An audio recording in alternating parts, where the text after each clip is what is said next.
What do you think the young people, young Pakistanis want? Do they feel they have a future in this country? उनको चाहिए आज़ादी, sense of injustice done to him. And I think that matters to Pakistan. I'm not sure whether he's the most popular individual in Pakistan. Today we are looking at a populist long moment. It seems long. What are the three major problems that bother you today about Pakistan? If a country attacks Pakistan, the military is you and I can't go and respond. You can fight a war. You can't do it on borrowed money. At the moment, the world is in an odd place in many ways. One thing central there is women. If you don't tax them to death, It's it's an exciting to be exciting. young. Absolutely, go for it. There's nothing stopping you. Hello and welcome to another episode of Context with Asya. I'm honored today to be talking to Dr. Akbar Zaidi.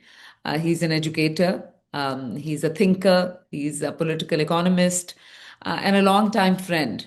And I know he said to me earlier as well that he does not do podcasts, and I'm truly grateful that he's actually sitting down with me. So I'm truly grateful to you, Dr. Zaidi. Thank you for joining me. Zaidi Sab, you've been now associated with IBA for so long. But before that, also, you've been teaching. You're an educator. What do you think the young people, young Pakistanis want? Do they feel they have a future in this country? उनको चाहिए आज़ादी. They want to be able to think in ways that many people don't like. They want to think about themselves, about their future, about the planet. They're very concerned about what's happening. So they want to think about their planet. They want to think about the place where they live, uh, and all of them want to leave Pakistan. So they feel very claustrophobic. They feel very they feel suffocated, especially women, young women. At the university, at the IB, at least I can say that a lot of them want to. Uh, they say that there are so many constraints: their father, their brother, society, uh, people around them, that they can't express themselves, they can't be themselves, they can't wear what they want, they can't say what they want, they can't do what they want. So they want to be able to they want to be able to be free to express themselves, whether it's artistically, whether it's through clothes, and also men, young men, whether it's make their own choices. So they feel suffocated and constrained, and Freedom they all from want to run away. freedom from what? Freedom from religion, freedom from society, Religion, society, politics. brother, father, mother, parents, people around them. They want to be themselves. They want to be more expressive in whatever they do. And even those who are very religious, they want to keep doing what they're doing. And whether they have faith or to what extent they have faith. So I think you get a lot of Frustration. diversity amongst what people want, but largely a lot of them feel that there are better opportunities abroad, whether it's the Middle East, Dubai, or Saudi Arabia, or wherever they want to go. Financially, they feel better off. I mean, they don't know very much about those societies in terms of the freedoms that you're talking about, and okay, what those societies have to offer, and a lot of them are not very free. But financially, they feel that if they can make a lot of money, they'll be able to do a lot of things that they want to do. Now, with this anti-immigration sentiment that's gripping the West, especially the Western world that generally people wish to go to, be it US, be it UK, be it Canada, be it Australia, uh, in which when they actually go there, their face is going to be the identity that they're going to carry with them.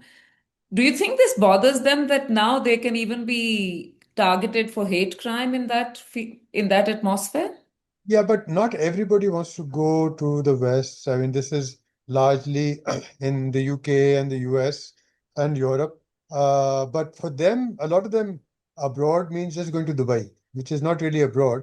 But for them, it's Dubai chale. And Let's go to Dubai. society is not really free either.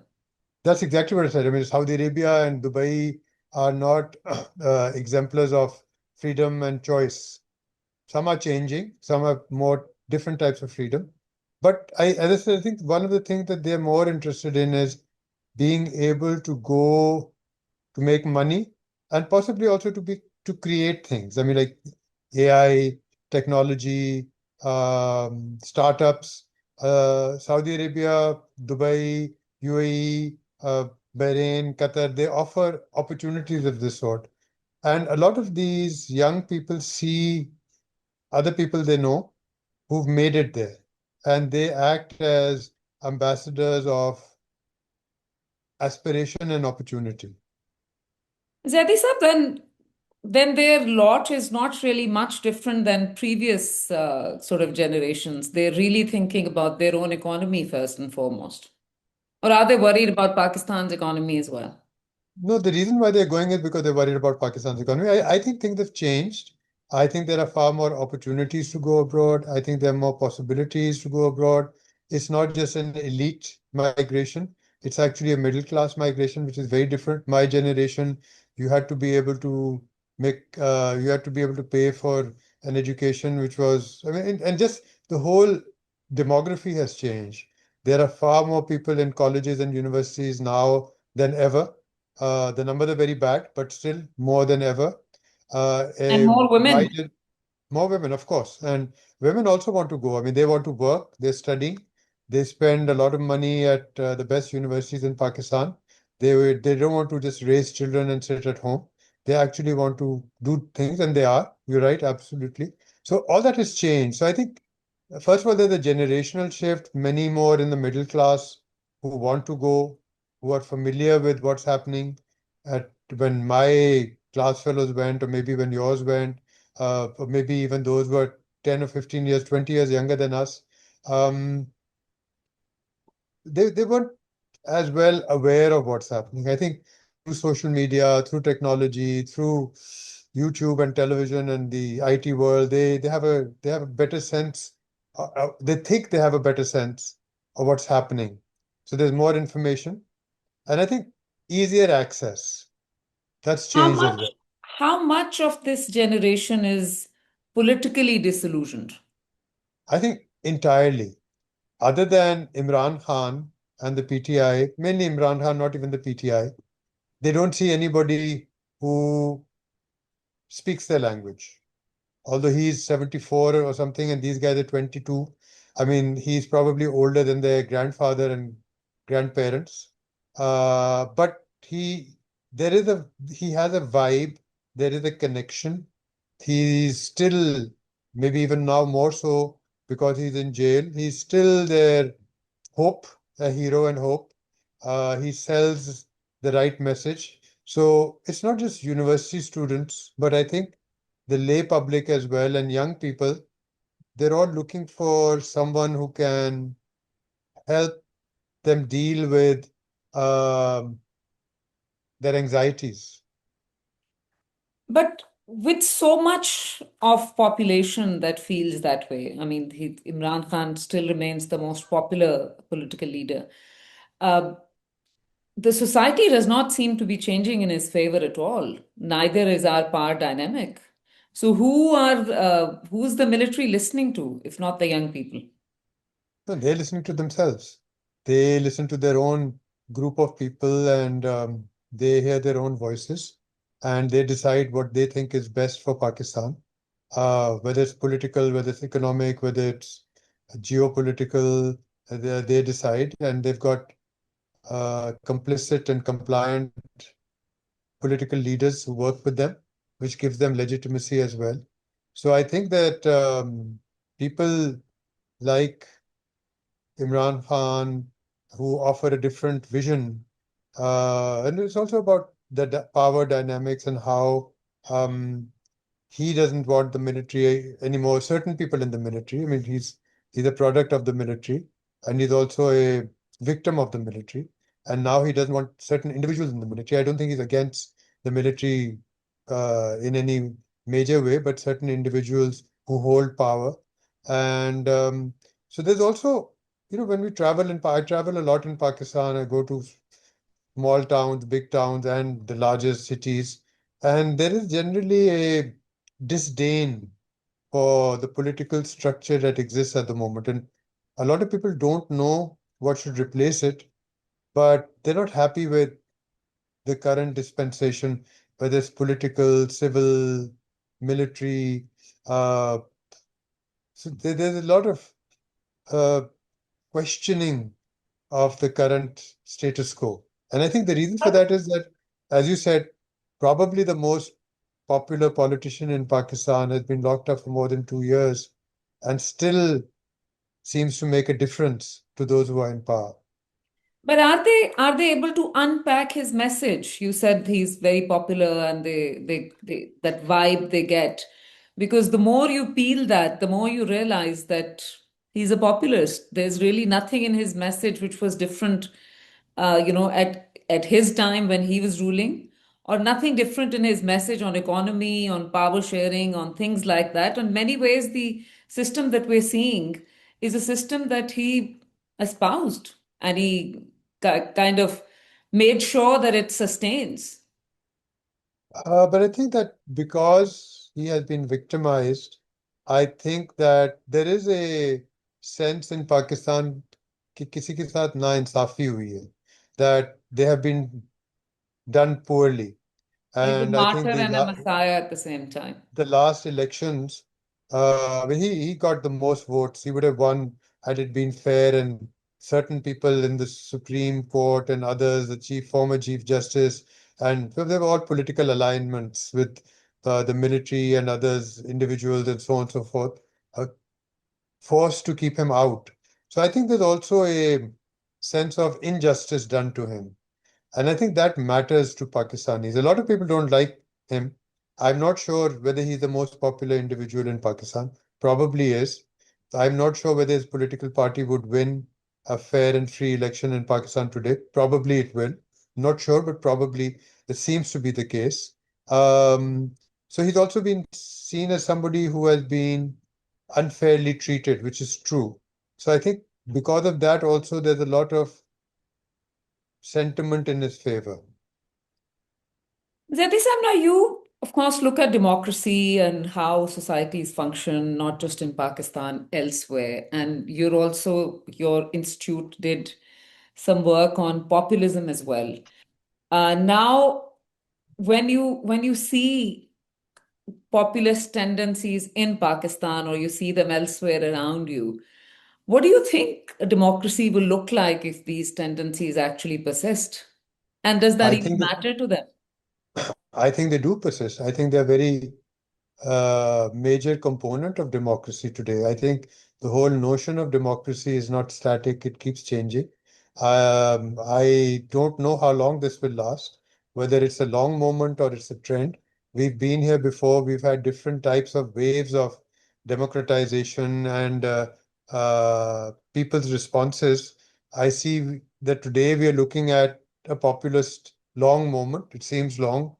How long it lasts, I don't know. I think it's a very legitimate form of democracy. People want a despot. They're entitled to vote for him. I wouldn't. But, democracy does mean that you're supposed to accept the right of those who think differently and they vote differently. But that also, but you also need to insist that you're going to continue to disagree and have the freedom to disagree, which is not happening. So populism has become very authoritarian in many countries that we can think of where leaders have been elected. So there's an authoritarian populism, unlike in Pakistan, which is what we need to point out. Our authoritarianism is not elected; it's a different type. But in other countries, Erdogan, Bolsonaro, Modi, Trump, many parts, and now rising right-wing authoritarianism in Europe and elsewhere, also in Africa and other countries in the Far East. It's a global trend, and perhaps it's reflective of the neoliberal order which has existed for the last 40 or 50 years. and there is discontent with the political order. There is a lot of inequality. We know that a few individuals control 80% of the wealth and so on and so forth, and not just sitting in the US, but globally in other countries as well. There's a lot of disparity, and I think that's given rise to this form of expectation that somebody will put it right.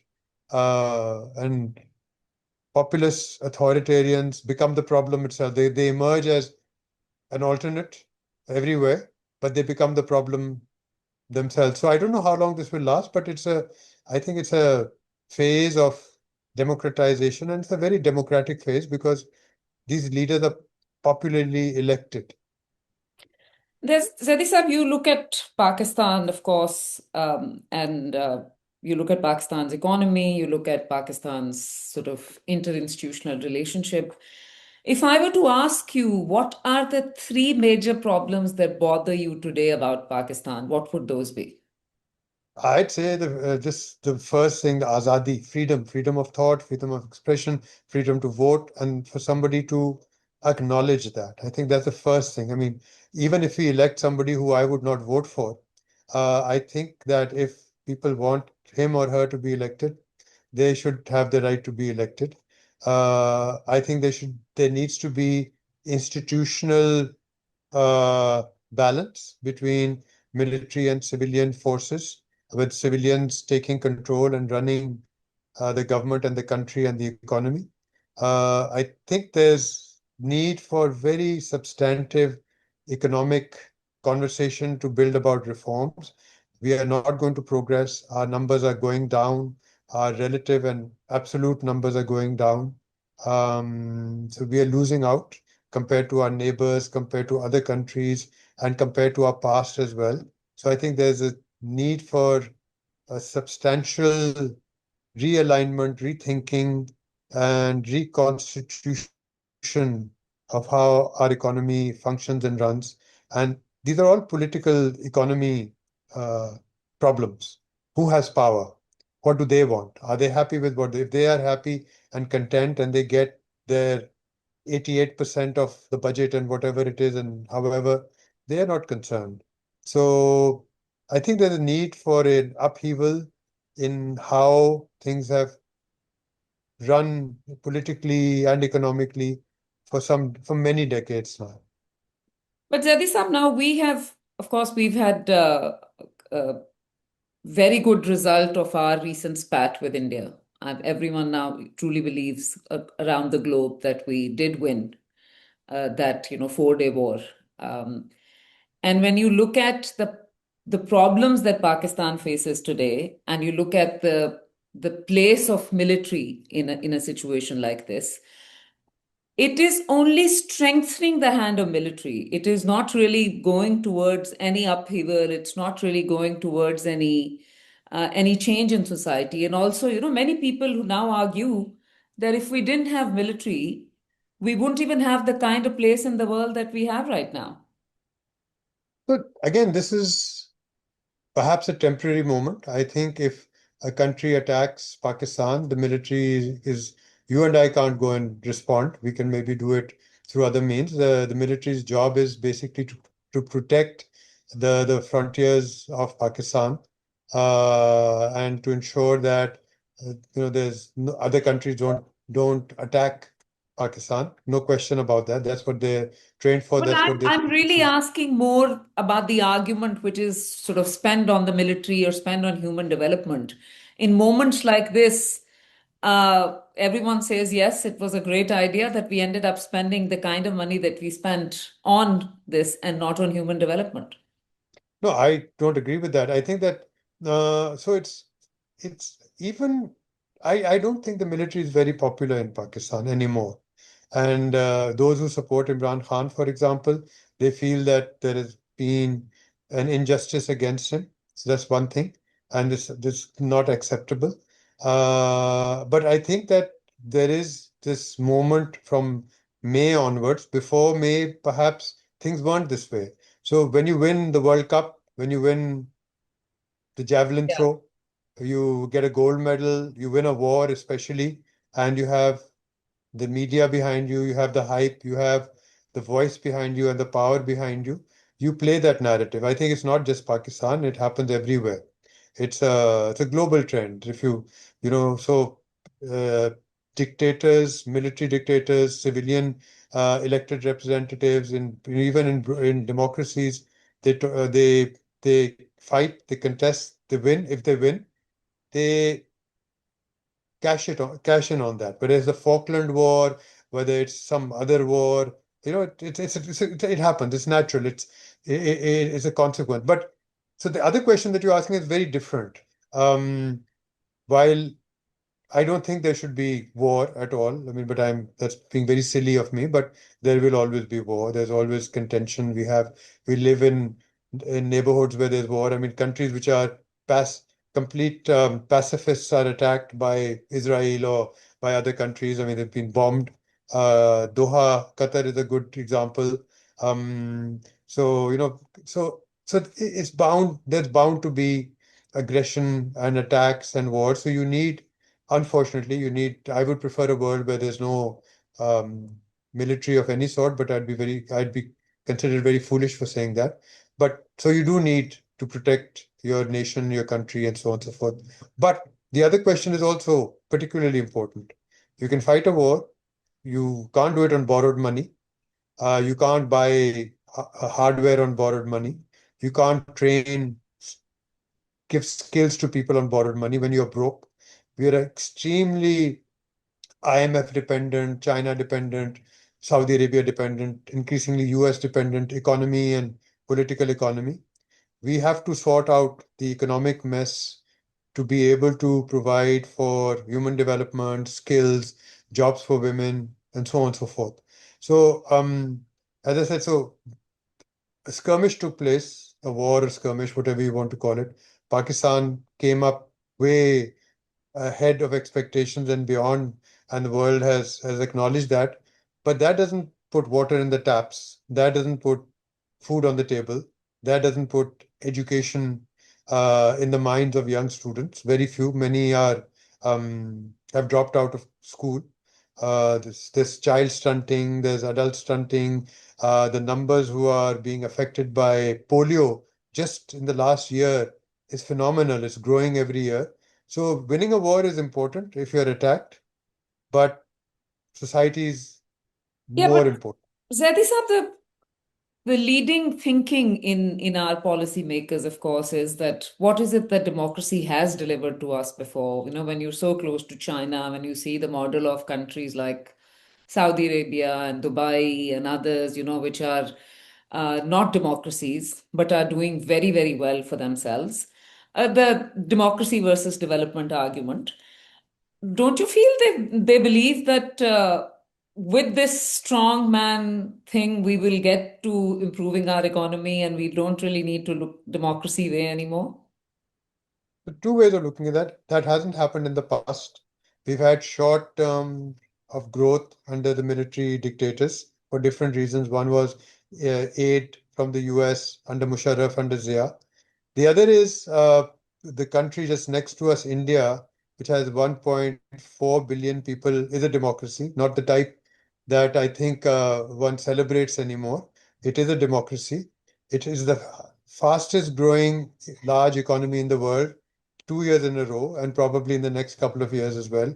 Its growth rate is larger than China's. China's model, I think, is more effective because they've reduced poverty, inequality has grown there, but the economy has also grown substantially. Saudi Arabia, if you have that kind of oil, it's not a country which offers many of the freedoms that Pakistanis would want. They would want to go there, make money, and come back, and maybe live there for religious reasons. But there's a large section of Pakistanis who want certain basic freedoms, which a lot of these countries don't give. I think at the moment the world is in an odd place in many ways. Like uh, 15 years ago, India may have been shining in some ways, but it was a freer democracy for Dalits, for Muslims, for those who do not belong to the government. Today, it isn't. Saudi Arabia 15 years ago was extremely repressive a simple thing like women driving. I mean, who talks about women driving in the 21st century? But it's something so major. So, I think we are living in a time of change, I suppose all times are of change, but there's a lot that's happening which may have not happened in the past, at least in the recent past. And I'm not sure where the direction is. So in some ways, you're right. They say, it doesn't matter who runs the country. As long as we get our food and water and opportunity and try, we can go and work in Dubai and so on and so forth. Make that easy for us. A lot of people will support any authoritarian government. Um, I agree with you that democracy and civilian governments have failed in Pakistan, and I hope you'll agree with me. So have military governments. So it's not a Yes, military versus absolutely. yeah, it's not a But military there versus seems to be no movement towards change. I mean, yeah. we seem to be, this has become the new normal that military will be in charge and governments will be run like this. We I will change our I constitution, fear we'll that. change our laws, we will bring them into economy, we will bring them into everything. And I'm not this is sure the new whether this normal. will I'm not sure whether this will bring much fruit. Uh, this is a different model. In the past, we've had direct military governments, martial law military governments. We do not have a formal military government at the moment. We have a civilian government with a lot of power at the military with the military. Uh, but so it is a different model also that's being explored in Pakistan. I'm not sure where this will go, how this will, because there are certain um, pressure points, Imran Khan being one, Trump supporting Pakistan at the moment. What happens after he goes? 2.5, 3 years from now. And internally, there's a lot of disarray and discontent as well. But I mean, it's interesting, unlike Sri Lanka, unlike Nepal, unlike Bangladesh, that discontent has not been manifest in any civil disobedience movement. And people are more um, withdrawn to say, कि, ठीक है, as you said, what does civilian governments do? What does democracy do? Nothing much. What do military governments do? More of the same, but differently. What are some of the structural issues that our economy still faces? Like, we liberalized our economy before India. Now, Pakistan, India, Bangladesh got their independence pretty much, close to not far from each other. And apart from the current blip that Indian democracy has, apart from that, their economy has still been growing. Even Bangladesh, which has had the expression of youth spill out on the street, even their economy is doing better than that. So, what is it that we're not doing, and what is it that we've missed out on, or we can fix still? Too many things. I think first is if you look at many countries which have grown in recent years, Indonesia, Turkey, Bangladesh, Malaysia, one thing central there is women. Women's literacy, women's jobs, women's empowerment, women's access to finance, women's access to security. That is a huge factor which changes how society interacts, how the economy interacts, how there's more power for women and how that has an impact on demography, on the number of children they have, how their children are better educated, better fed, better, more healthy, and so on and so forth. There's evidence globally. I mean, as I say, there's lots of discussion and debate about what is the best development model. There is one fact which keeps coming up, and it says educate women, that's all. Just start doing that and do that in a formal sense in schools and universities and colleges, and that itself drives social change. So that's one thing that Bangladesh has done, Malaysia has done, India is doing to some extent, Indonesia, Malaysia, all these countries, Turkey. So that's one major thing. Second is that there's a lot of political, uh, what's the word? Um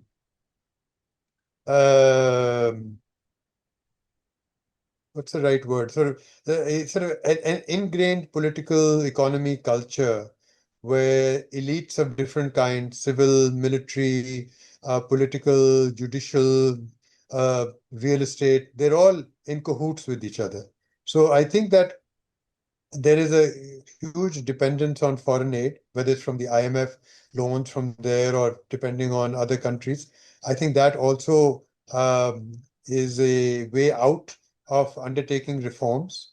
Uh, and also because, there is a sense that this is how things have been done and this is how they will be done. Economic change, there's a lot of stability, but stability is not going anywhere. It's not moving ahead, and that's not enough. The population is unstable because it's growing. The economy may be stable, but that's not necessarily a good thing now. So I don't see how uh, any change is taking place. There's not even a conversation about what needs to be done. I mean, recent studies by the World Bank, the IMF, they're showing how much corruption there's been. 5.4 trillion rupees lost in the IMF. The World Bank arguing that poverty continues to rise in Pakistan because the economy is not growing.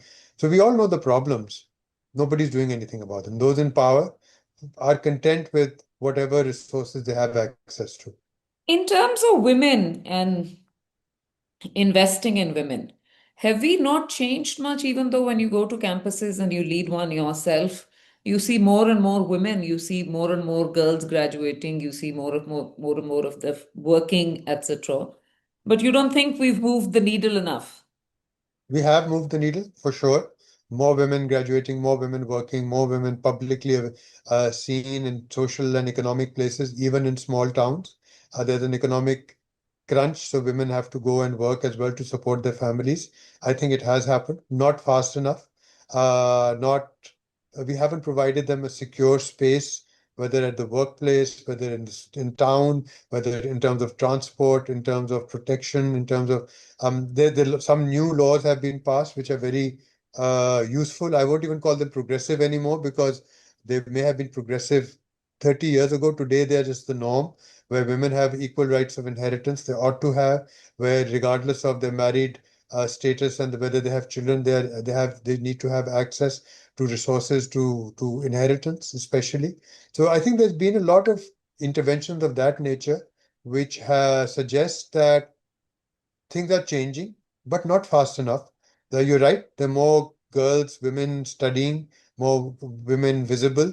But again, misogyny, patriarchy, restrictions on women's thought, ideas, and the vulnerability which women have, young women. I mean, we don't hear of young men being killed because they went and did something on TikTok, or they celebrated their birthday on TikTok in ways which certain segments of society find unacceptable.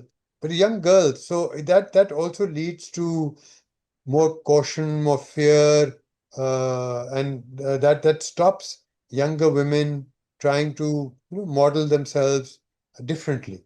So yes, we've made quote unquote progress. I think we're still way behind the norm. Now, as I said, you lead an institution very uniquely placed. You teach business education, you teach, of course, many other things to them. Do you see any change in young graduates that either we just continue to produce graduates who are not employable, or are young people also thinking beyond employment and thinking of, doing their own startups or, sort of adding value to the economy beyond just looking for employment that the state is going to give them or somebody is going to give them? So nobody wants a job anymore. They want to work. Oh, that's It's good. paid. Yeah. And the IBA is not a business school. We teach maths, we teach history, we teach computer science. The most difficult program to get in is in the computer science. Only 6% of those who apply get in. Very competitive.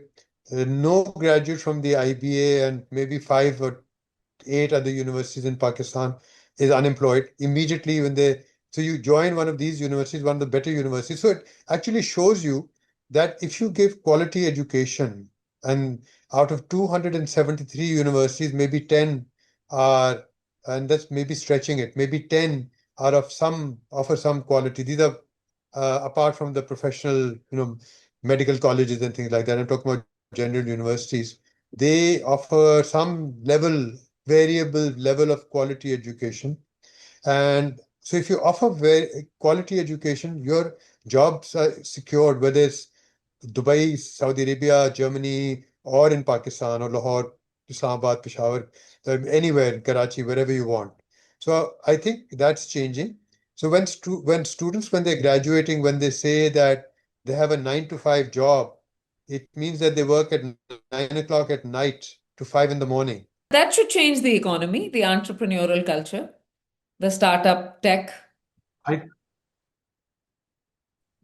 If you don't tax them to death, if you don't cut the internet whenever they, like you and I are talking, if you have constant access to the internet, and we are able to voice our concerns, our opinions, our dissent, that would help a great deal. If chalo, even if, I mean, that's the minimum that we should do, but at least have access to knowledge. And today, knowledge is through the screen that you and I are looking at. Uh, Lectures are online. You can study without going to a university. Although I strongly believe that you need to go to a university to study. It's very important. It's socially important. You network. You learn things outside of what the pages are saying and the teacher is saying. There's much more knowledge being created and shared in a university than it is learning at home, although a lot of people do that as well. So I think young people are also more dynamic and more uh, they're solution oriented. They find ways. They also make excuses, as all young people do and old people as well. But they find ways, they find means, they have the means. So they're able to. So if a student now comes to me and says, "Sir, I can't find this," I said, "There's no such thing. There's nothing that you cannot find. Google it, True. find it. It's there. Find a clip, find a book." Today's students come to me and say, "I said, have you read? Are you reading that book?" They show me their phone. Say, "This is what I'm reading." So so the world is an incredible place for young people, those who are graduating. I think that this is the best time in my 6 decades, almost 7 decades, where I can say that, wow, It's it's an exciting to be exciting. young. Absolutely. Not just exciting, they're actually making their future. We had ours, at least I did, had ours available for us, which we had to make given the norm. These guys are creating the norms. They're AI and just, smartphones and the internet revolution and ideas. I mean, who would have thought 20 years ago that somebody would have said, "No, I don't want a 9 to 5 job. I want a 9 to 5 job. It starts at night, not the 9 to 5 in the morning. I don't want to wear a tie. I don't wear a suit. I want to wear my t-shirts and shorts and work from home. And I'm gaming. I'm making designs. I'm doing different things." So I think that uh, the whole perspective of young people has changed. I And I know think you it's very do. positive. I know you do this to your students day in and day out, but if I were to ask you today to give one honest piece of advice to young Pakistanis, what will that be? I think go for it. There's nothing stopping you. There's no you are your biggest limit. Go and explore the world. You have the means. I mean, this is the first time I think a generation has the means to imagine their futures, to build their futures, to create their futures. Very different from in the past. Of course, we all thought, okay, one day I'll grow up and I'll teach, or I'll become a doctor, or I'll become, a politician. But now you have the opportunity to imagine things that we can't even imagine. We don't even know what the future is. And I think it's not a cause for concern, it's a cause for celebration that you make your own future the way you want to. So I think for young people, it's a limitless world. It's a world which is almost unbounded. There are anxieties, there are concerns, there's growing mental health issues, there are all those things. But they've always been there, but they've been hidden. I think they're now more in the open. So I think that this is the best time ever for young people to imagine things that they can't even imagine. Thank you so much for your time, Zaidi Saab, especially that you don't even do podcasts. And I Yeah, hope we do meet this is in the first person this is the soon. first one I've done. And we'll have much more things to discuss when we meet in person. I'm so grateful to you for your time. Thank you, Asya. Thank you very Thank much. you.